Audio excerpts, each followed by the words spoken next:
আসসালামু আলাইকুম। প্রিয় বন্ধুগণ, সবাই কেমন আছেন? ভালো আছেন তো?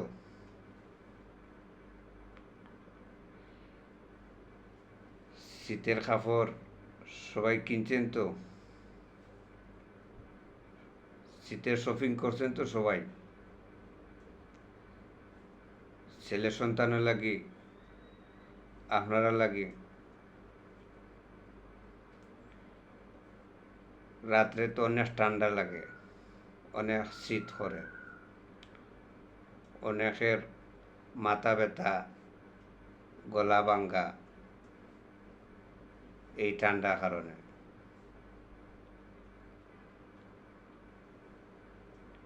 আপনারা আর একটা অনুরোধ করাম, আপনারা সবাই দিনে সবরে এবং দুপুর 12টার দিকে সূর্য যেহেতু থাকবো, সূর্য থাকার সাথে সাথে সবাই গোসল করবেন। সূর্য থাকার সাথে সাথে গোসল করবেন সবাই। সূর্য আবার চলে যাওয়ার পরে গোসল করবেন না, তখন শরীর ঠান্ডা ঠান্ডা থাকবো, ঠান্ডা ঠান্ডা থাকি জ্বর, খাসি, মাথা ব্যথা, শরীর অসুস্থ হইব।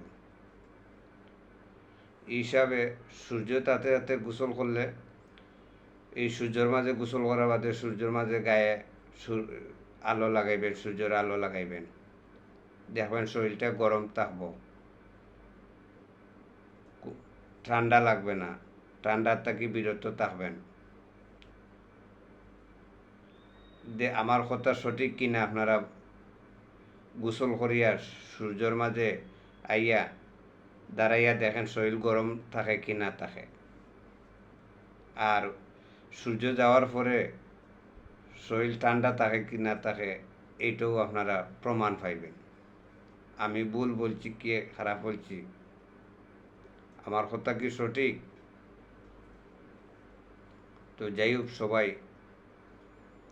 ঠান্ডার থেকে বিরত থাকবেন, বাচ্চা কাচ্চা সবাই ঠান্ডার থেকে ভালো রাখবেন, আপনারাও ভালো থাকবেন।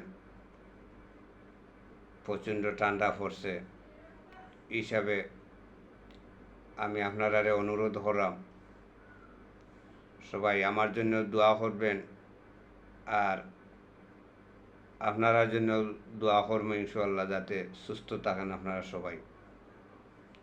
আর আমার ইউটিউব চ্যানেলটা বেশি বেশি করে সাবস্ক্রাইব করবেন। আর আমি কথাগুলা সবাই মনোযোগ দিয়ে শুনবা এবং বোঝার চেষ্টা করবেন। সবাই সুস্থ থাকবেন, ভালো থাকবেন। আসসালামু আলাইকুম ওয়া রাহমাতুল্লাহি ওয়া বারাকাতুহু।